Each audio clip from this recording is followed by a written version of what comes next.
Hi guys, this is Pernilla from Taking Your Life Back, mother of four and entrepreneur. I designed a life that I wanted to have in about 4 years, and I'm sharing this journey with you where I decided to design my own life and take the steering wheel on my own existence instead of just being stuck with whatever came at me. So today I wanted to talk about something that is really important to me. I think is really going to change how you see things.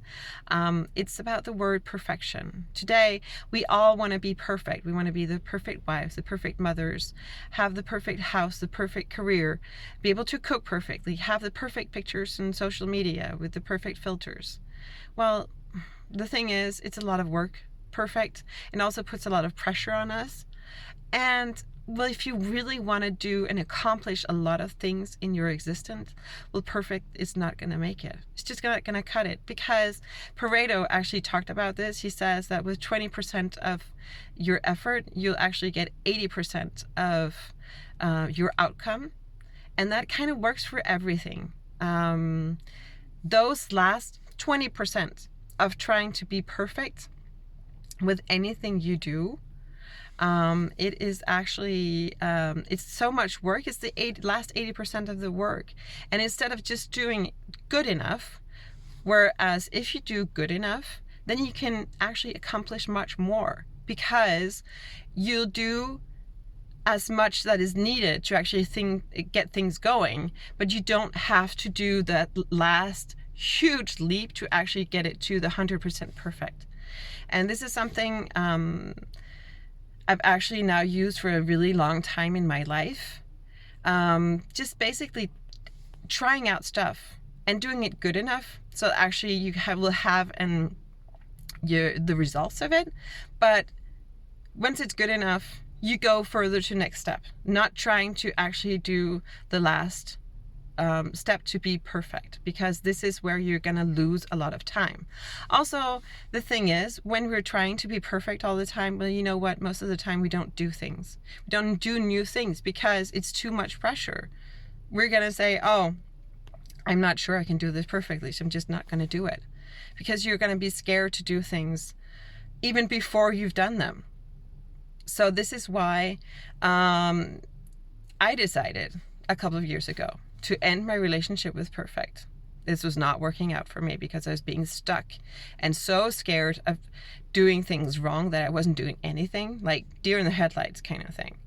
And actually started dating or having a serious relationship with good enough, which actually takes so much pressure off your shoulders, but also gets you moving much quicker and much faster in the right direction where you want to go. And then you don't lose a lot of time on you wanting to actually, oh, before I do this, it has to be perfect. Before I put up my rental, but it has to be 100% perfect. No, it has to be good enough to be able to rent it out, so people will actually be happy with it. But perfection is going to take so much longer. You're not going to have any income from your rental or whatever it is that you do. Perfection is going to cost you so much more in time and in effort, and will actually you'll be stuck and not doing maybe you'll do like a third of what you can actually do if you did good enough. So I really wanted you to think about this. Perfection is not great for moving forward, for change, for putting in, trying new projects, trying new things. Perfect is not your friend. Really, it isn't. We all think it is, but it's not. Practice makes perfect. Well, no. Practice makes good or good enough, but too much is just usually not worth it, actually. So when I start new projects, I am very aware of getting it to the stage where, I'm saying, okay, you know what? We can live with this level of quality. This is great. It's fine. It's going to work, but I'm not going to push it to the last level, because I need to go and do other things. I need to get moving on other things as well. And I think in our whole lives, it's kind of like that. Your house doesn't have to be perfect. It has to be nice and good enough and clean enough to be able to live in it. But it doesn't have to be perfect all the time. Your makeup doesn't have to be perfect all the time, because that's a lot of pressure to like always be 100% perfect. When you have people over, that's another thing. Very often, right? We're like, oh no, we can't invite them because the house isn't like this or like that, or I'd have to cook this amazing dinner, and so we just won't invite them. No, invite people over. Actually, very often the best nights that you have, or the evenings that you have with your guests, are the improvised one, where you're like, okay, we'll just see what we have in the fridge, stay over for dinner, and we'll figure something out. And that's where everybody's really relaxed and you don't put a lot of pressure on yourself. And I think that's really, really important. Not putting too much pressure, because pressure gives deer in the headlights. Seriously, you're not going to be moving forward at all. You're just going to be stuck, and instead of doing anything, you'll just be like, I don't know what to do, and I'm so afraid of not doing it good enough or well enough or perfectly enough, so I just won't do anything. No, that's not working, because we need to move forward. We need to create our own lives. We need to be steering, and I think that's really, really an important principle. Not doing perfect, but doing good enough. I'm going to actually tell you a story. So with my husband, we decided to create our own company, and we do rentals. So basically we buy apartments, we renovate them, and we put them on for like short-term rentals. So Airbnb, Booking.com, etc. And we created this revenue that we can actually live off from, all the 6 of us, in about 3 years.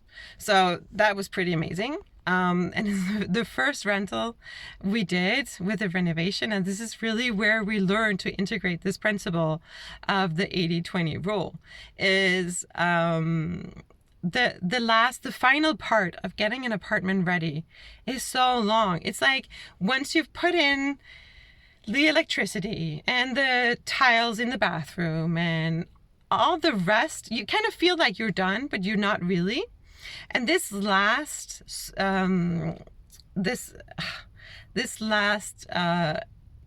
step just seems so long, because it's like you've been working on this, doing all like the hard stuff, like putting in floors and stuff like that, for a really long time. And now the apartment, you come in, it seems ready, but it takes a lot of time to get all the little details ready. So at one point we were like, okay, this is not going forward as we wanted it to, so we need to figure something out. And we sat down and we made a list of all the stuff we needed to get done for it to just to be ready to prevent it. Not perfect, just kind of be ready to prevent it. And then we said, okay, you know what? Let's try and create the ad on Airbnb. And we're like, okay, so we're going to set the calendar open from about 3 weeks from now. I think it was 2 or 3 weeks or whatever. So we're sure that we're going to get ready. And something happened. It was the first time I set up a calendar in Airbnb, and actually the Airbnb calendar opened from 2 days from that day. And we actually got our first booking 2 days from when we sat down and say, I was going to be ready in 2 weeks. And so we were like, okay, wow, well, this happened. What are we going to do now? And we're like, we don't have a choice. We just need to get this ready in 2 days instead of 2 weeks. And that's the thing. We actually did it. Okay. The floor was still kind of wet or humid when the first guest arrived, I have to admit. But the apartment was ready, and we actually did it in 2 days. And no, it wasn't perfect, but it was actually really good. And we got an amazing review, and people just really loved this apartment. And we're like, okay, so it doesn't have to be perfect. It just has to be good enough for people to actually really appreciate it. And I think that's a really important thing to remember. And that's another thing. When you want to move forward, set really ambitious deadlines for yourself. I think that is a principle that has worked well. We're gonna, talk more in detail about that another day. But this example was really good because we had so much pressure and we're like, oh my God, it's never going to be ready. And then we sat down and was like, okay, you know what, we're just gonna finish whatever really needs to be finished for people to actually be able to live in this apartment and, you know, have a good stay. And then we can always do the finicky details afterwards, but we'll, you know, make it good enough so that people can actually, you know, appreciate their stay. And it worked so well. So we've actually done this since. When we get to that final stage, we're like, oh, we're almost there, but we're not completely. Then we actually now open our calendar and see what happens, kind of, with obviously a little bit of margin of a couple of days, but still, it gives us a kind of a kick in the butt of getting things moving, but it's also, it kind of ends this wanting to do too perfect. And then actually spending too much time on it and not getting any money in, because a rental is supposed to bring in money, not just to be, you know, stalling for a really long time because you can't get your renovation done. So this is a principle that's worked really, really well for us, and it also works really well for me in like my entire life. I'm just trying to be, you know, do things good enough for everybody. So I'll get it the time that it needs to get to good enough, and then I'm gonna go on to something else, because if I had to do perfect every single time, I wouldn't do anything in my life, and everything would take so much time, and I would be stuck with doing like chores and stuff like that, whereas now I can get things moving, so I can actually also do some other stuff of the other projects that I want to, you know, get rolling. So perfect, no, not a good thing, not your friend, really. Good enough is your friend, and that should be good enough for all of us. So until next time, I hope you enjoyed this video. If you did, please give me the thumbs up, and if you like my videos, don't hesitate to subscribe. There's gonna be more to come very soon. I'll speak to you very soon. Bye bye.